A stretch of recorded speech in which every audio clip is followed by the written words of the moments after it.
My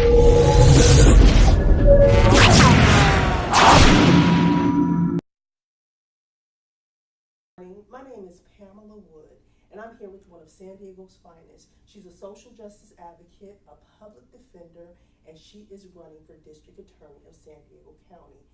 Welcome, Genevieve Jones-Wright. How are you? I'm fine. Thank you so much for having me. Let's start off. You're running for District Attorney of San Diego County, and as you go into election mode, as you go into campaign mode, how are you feeling about transitioning from social justice advocate, public defender, working with convicts at the Innocence Project? How are you feeling about making the transition from being for the people and literally by the people? You were raised in Southeast San Diego. How are you feeling about making that transition to being a part of the establishment, becoming the #1 prosecutor in the county? So that's a very interesting question. And there are definitely folks in the community who can't see why I'm doing what I am doing. But I think it's important for us all to understand that in this system, the criminal justice system, there is the prosecutor and then there is the defense bar. And in a perfect world, they should be working together, because the goal of everything is to have safer communities and make sure that justice is served. And so as a public defender, I do work with clients and I help to meet their needs. And so part of my job is to talk with the prosecutor on the case and say, I want you to see the human side of my client. When I make the transition to being a prosecutor, the district attorney for San Diego, I'm not going to change that approach. It is just that I'm going to train the deputies under me and encourage them to see the human side of the defendants. And so in the end, the goal is always justice, no matter what side you're on. So I don't see it as a big switch. One thing that people don't necessarily know is that there's a public safety group of the county, and the public defenders are a part of that public safety group. But for so long, everyone has looked to the probation office, the sheriffs, San Diego police, and the district attorneys, and they've been on this island of law enforcement. And that's actually not smart. And so what is smart is to have someone like me with my perspective, given where I grew up, given my work experience, given my complete life experience, to come over and to change that office, because I believe that the district attorney's office can do good things. And so I won't change. It'll be changing the office. That's wonderful news. That's good to hear. How will you implement this public safety office? How will you utilize it to help meet the needs of the public? So one thing that I think about when you ask that question is immigration consequences. We have a lot of community members here in San Diego County that are refugees. We have a lot of undocumented people. And if they offend in some sort of way, then they are at risk of losing their asylum. They're at risk for removal. They're at risk for deportation. I want to see a district attorney's office that cares about those consequences on people's lives. Right now, when I negotiate cases for non-violent offenders, first-time offenders, and I say things like, well, if you just give them this lesser included offense, they will not be deported and they will not be separated from their families.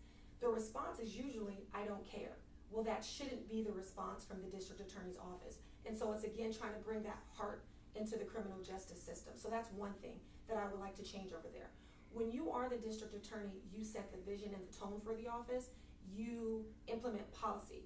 And so I would implement a lot of policies that would affect the everyday person in a way that hasn't been thought of in the district attorney's office. But because I'm coming from the other side, I know the things that need to be changed. Absolutely, absolutely. Proposition 57. There's a lot of information floating around about it. How are you going to ensure that Proposition 57 is implemented and it's not just a document sitting in the legislator's office? I will say this, our prison system here in California has recognized that Prop 57 is actually a good thing because it is reducing prison population. And so I don't think it's going to be too much of a force to get people on board with it. there are certain people who are in the quote-unquote establishment who were against Prop 57. People like my opponent in her office, and you know that the past administration that she's a continuation of. And so what we have to understand is that Prop 57 incentivizes offenders and inmates to actually want to do better and to be productive. And so what that means is that while they're inside, they will take anger management courses, they will take parenting classes, they will address drug treatment and those types of issues in order to receive extra credits, is what I'll call them, for a release. What that means is that the prison is then a safer environment, and then when they are released and come back into our community is a safer environment. And so that being said, we have to understand that more than 90% of our inmates are coming home. And so things like Prop 57 should be implemented, and should be implemented enthusiastically, because it actually makes sense. It's very commonsensical, it's safe for our communities, and it's better for everyone. I want to ask you about your opponent now, Summer Stevens. Summer Stevens is basically spawn of Bonnie Dumanis. She was part of Bonnie Dumanis' team of attorneys. She's one of the deputies of Bonnie Dumanis. And now she's the interim district attorney until the election, correct? Yes. And basically what the public is seeing from Summer is that she is not handing down harsh sentences like she was doing before you announced that you were running for district attorney. She's kind of lightened up. She's kind of let silly stuff go that she would have put people in prison for before. So my question is to you, do you think that she can last with this good girl, nice DA act until the election is finished? So that's a very interesting question, because depending on who you are, you don't think she's playing nice at all. So there are still some cases going on that shouldn't have ever been filed. I don't want to talk specifically about cases, but what we see the DA's office doing right now is still a continuation of the things that Bonnie Dumanis used for her own politics. Mm-hmm. And so we are still seeing certain people, certain groups, certain communities be targeted. And so it is important that I say that, because while she has bent to public pressure on things relating to the gentleman who we were out walking with on his morning walk, right, she will bend to things like that. But that is only because it is an election cycle. And it is important for people to understand that without an election cycle, if she wins, she is going to be back to her old antics. Okay? And so what is important is that right now she has an opponent that can sort of keep her straight.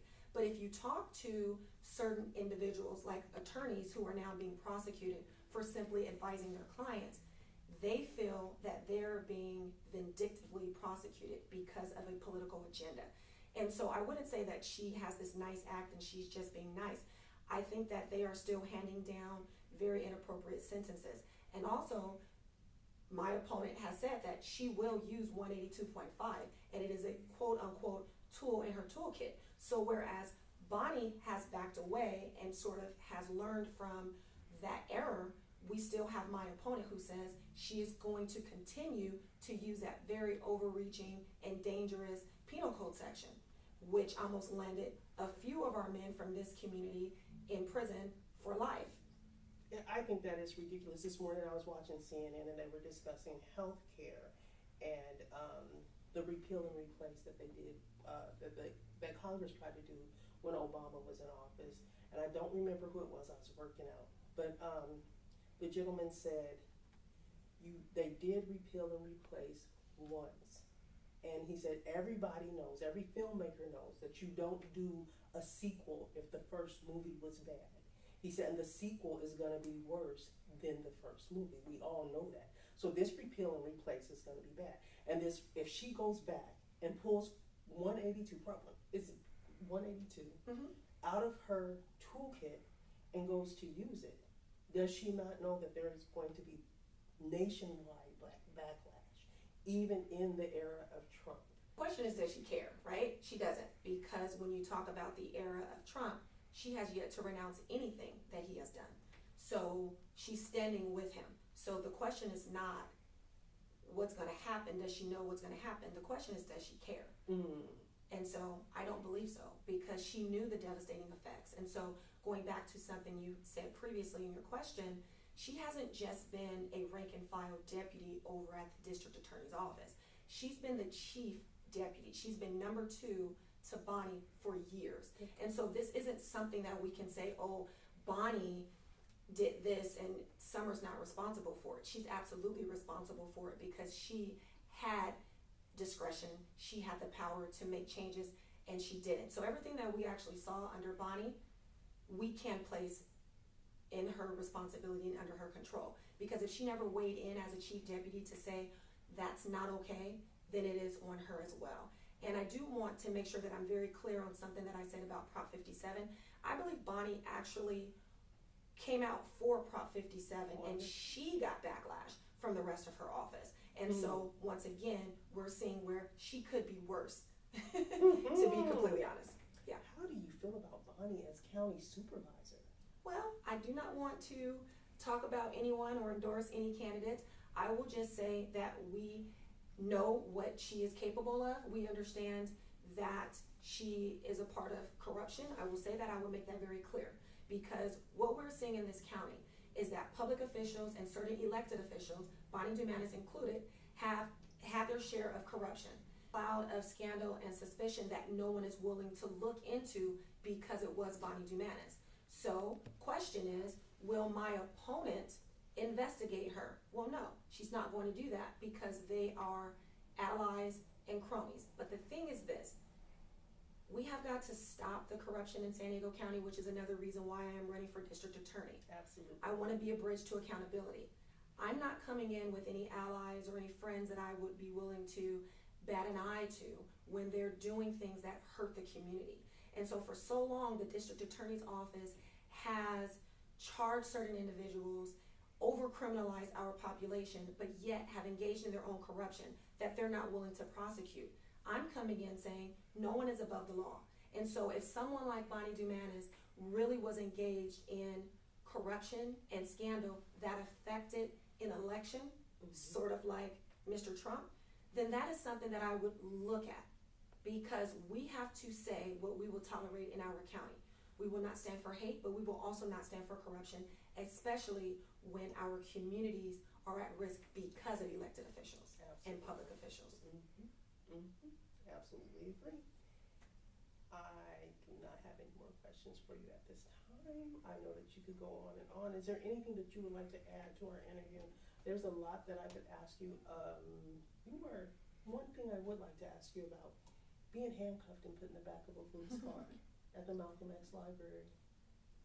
And how surreal was that for you? Can you describe the experience for us on television, especially knowing that you didn't do anything wrong, knowing that you were a public defender, knowing that they had the wrong person, knowing that your car wasn't stolen, knowing that it was probably some BS when they said that they thought your car was stolen. They were just pulling you over, harassing you because they were profiling, most likely. And were there any repercussions or any accountability for the officers who pulled you over? So you mentioned a lot of things in that, and I don't want to rehash the facts, but I will say that me being a public defender was never told to the officers. I never felt that it was important to do that. I feel that every single community member should be treated with respect. And so for me, I wasn't going to say, hey, look at my bar card or look at my badge, I'm an attorney, treat me better. I actually looked at that as making me more empathetic for my clients and for the communities of color that we know our members are being profiled. And so I think that that informs my perspective even more. You know, we talk about the racial profiling study. The district attorney's office has never made a statement about it. They've never weighed in. When we talk about safer communities, well, how can our communities be safe if police officers are harassing any group member, right? And so that ordeal for me, and it was an ordeal, it informs my perspective. And so every time I say that my life experience and my work experience all together makes me have the better perspective to be the district attorney, I mean it, because I understand how that feels when an officer stops you for a very bogus reason, and what simply could have occurred was license, registration, and insurance, ma'am. But yet you are met with commands dogs, and guns. And so that informs my empathy level, which is why, again, me being the district attorney would actually bring a better perspective. And we need a district attorney who will speak out against things like that. But when you're someone who lives removed from the community and you don't have a connection with the community, that problem is far away from you, so you'll never speak out about it because it will never be your child. That's not my experience.